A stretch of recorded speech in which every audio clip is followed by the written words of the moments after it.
नमस्कार.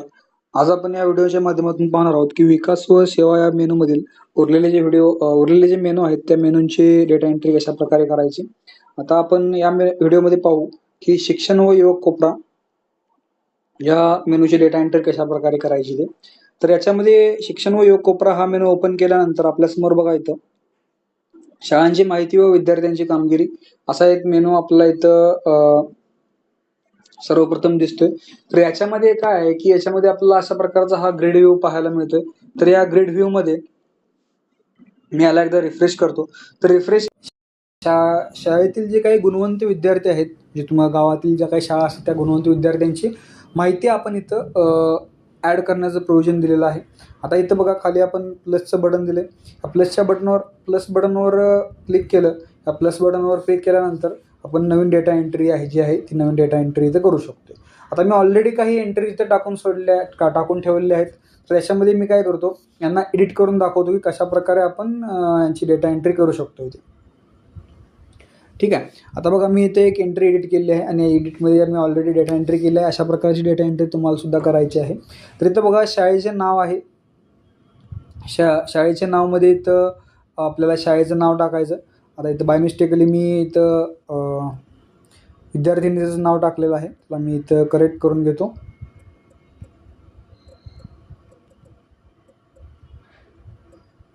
ठीक आहे. शाळेचं नाव टाकलं. शाळेचं नाव टाकल्यानंतर इथं पुढचं आहे गावचं नाव किंवा विभागाचं नाव, ते आपल्याला इथं प्रविष्ट करून घ्यायचं आहे.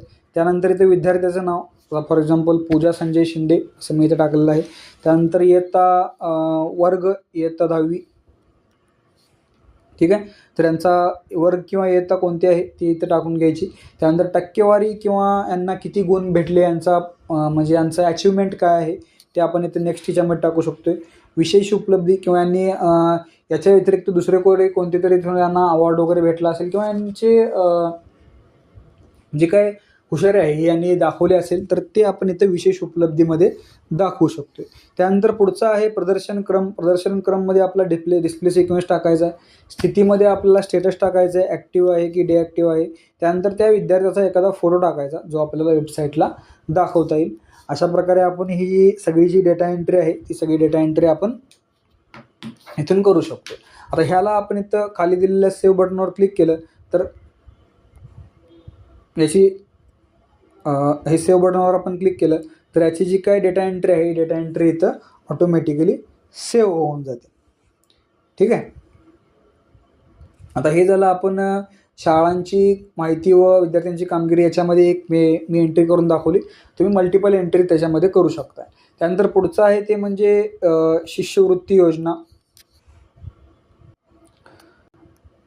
शिष्यवृत्ती योजना हा आपला पुढचा मेनू आहे. याच्यावर क्लिक केल्यानंतर याला सुद्धा ग्रिड व्ह्यू आहे आणि या ग्रिड व्ह्यूमध्ये तुम्ही पाहू शकता की अशा प्रकारे मी इथं काही योजना इथं ऑलरेडी टाकून ठेवल्या आहेत. तर याच्यामध्ये नवीन एंट्री करण्यासाठी परत इथं खाली प्लसचं बटन दिलं आहे. त्या प्लसच्या बटनवर क्लिक करायचं. प्लसच्या बटनवर क्लिक केल्यानंतर इथं अशा प्रकारे डेटा एंट्रीचा पेज ओपन होतो. इथून आपण डेटा एंट्री करू शकतो. तर मी ऑलरेडी एंट्री टाकलेली आहे तर तीच तुम्हाला ओपन करून दाखवतो कशाप्रकारे आपण एंट्री करायची ते.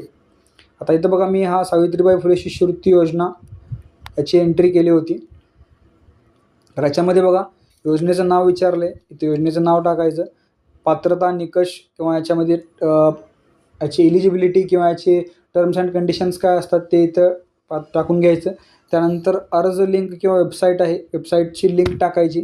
त्यानंतर सुरू होण्याचा दिनांक, समाप्त होण्याचा दिनांक तो टाकायचा. त्यानंतर डिस्प्ले सिक्वेन्स आणि स्टेटस जो आहे तो स्टेटस टाकून घ्यायचा. त्यानंतर इथं खाली बघा सेव्हचं बटन दिलं आहे. या सेव्हच्या बटनवर क्लिक करून ही एंट्री आपण इथं सेव्ह करून घ्यायची. तर सेव्ह केल्यानंतर अशा प्रकारे तुम्ही जेवढ्या काही योजना तुमच्या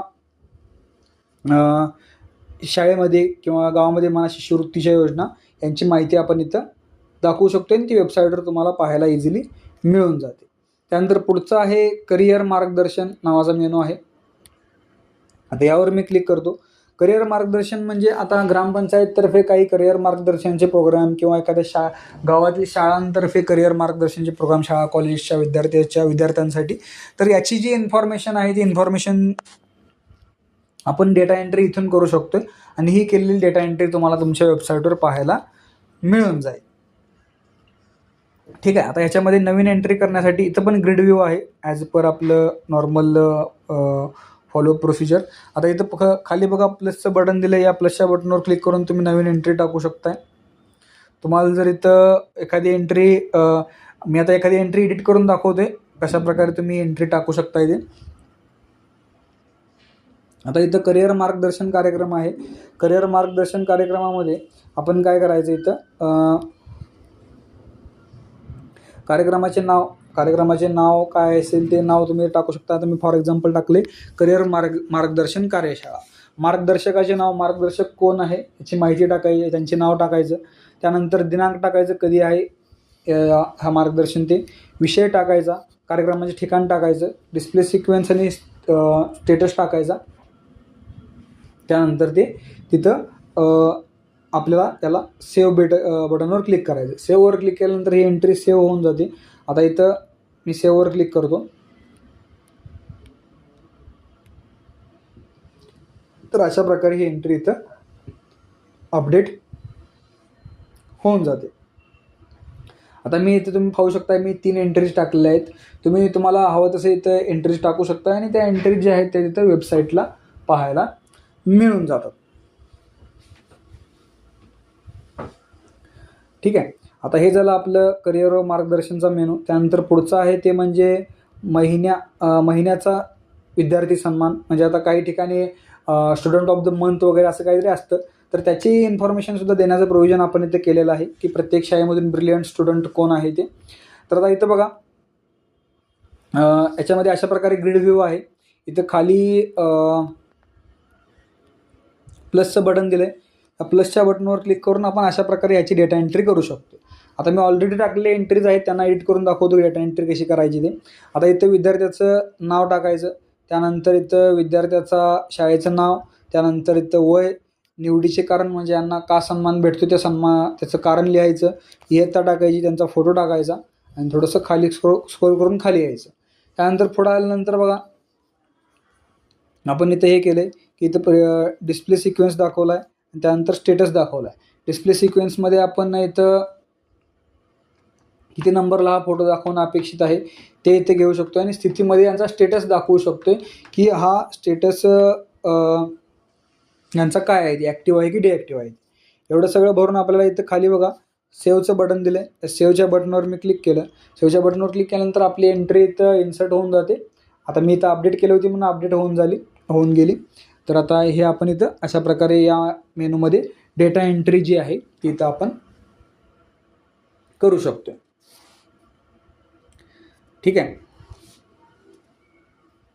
त्यानंतर पुढचं आहे ते म्हणजे स्थानिक उद्योजक आणि शेतकऱ्यांच्या यशोगाथा. तर आता शेतकऱ्यांना पण सुद्धा काही ठिकाणी अवॉर्ड वगैरे दिला जातो आहे किंवा शेतकऱ्यांना आदर्श शेतकरी पुरस्कार वगैरे भेटला जातो किंवा त्यांच्या जनावरं वगैरे असतात, जे लोक जनावरं वगैरे बाळगतात त्यांना त्यांच्या उत्कृष्ट जनावरांसाठी तिथं अवॉर्ड वगैरे भेटलेला असतो. तर अशा लोकांची डेटा एंट्री जी आहे ती कृषी पुरस्कारमध्ये आपल्याला करायची आहे.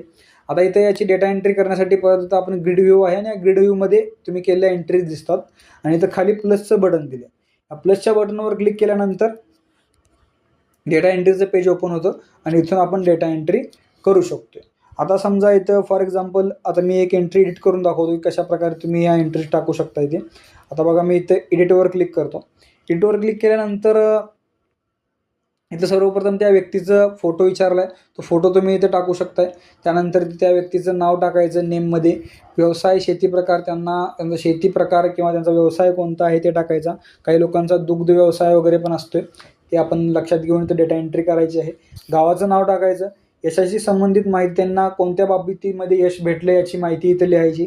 त्यानंतर इथं प्रदर्शन क्रम आहे तो डिस्प्ले सिक्वेन्स टाकायचा आणि त्यानंतर स्टेटस आहे तो स्टेटस टाकायचा. हे सगळं झाल्यानंतर इथं खाली बघा सेव्हचं बटन दिलं आहे. त्या सेव्हच्या बटनवर क्लिक करायचं. सेव्हवर क्लिक केल्यानंतर आपली जी एंट्री आहे ती एंट्री इथं सेव्ह होऊन जाते आणि याला आपण इथं वेबसाईटला इझिली पाहू शकतो. तर अशा प्रकारे शिक्षण व युवक कोपरा याच्यामधील हे जे मेनू आहेत यांची डेटा एंट्री इथं झालेली आहे. आता आपण थोडं पुढे येऊया. पुढचा मेनू आहे ग्रामपंचायत UPI कोड. आता ग्रामपंचायतची कर वसुली म्हणजे घरपट्टी पाणीपट्टीसाठी ग्रामपंचायतचे UPI QR कोड. आता इथं घरपट्टी, पाणीपट्टी एवढेच आपण इथं 2 मेनू दिले आहेत. हवा तर आपण याला वाढवू सुद्धा शकतो. आता घरपट्टीवर मी क्लिक करतो. घरपट्टीवर क्लिक करून आतमध्ये आल्यानंतर इथं बघा ग्रिड व्ह्यू आहे. आता याला मी रिफ्रेश करतो.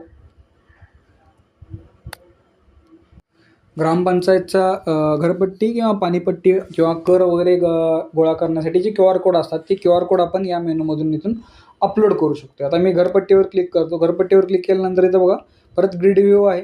आता याच्यामधून आपण इथं प्लस बटनला क्लिक करायचं. प्लस बटनला क्लिक करून इथून आपण नवीन QR कोड ॲड करू शकतो किंवा तुम्ही ऑलरेडी ॲड केलेला QR कोडसुद्धा मी तुम्हाला दाखवून देतो कशाप्रकारे टाकायचं ते. शीर्षक, वर्णन आणि QR कोड आपल्याला इथं द्यायचं आहे आणि याला सबमिट केलं तर इथं आपला QR कोड जो आहे तो QR कोड इथं सबमिट होऊन जातो. ठीक आहे. आता अशा प्रकारे आपण हा मेनूसुद्धा कव्हर केलेला आहे. तर पुढच्या व्हिडिओमध्ये आपण नेक्स्ट मेनूविषयीची माहिती पाहू. धन्यवाद.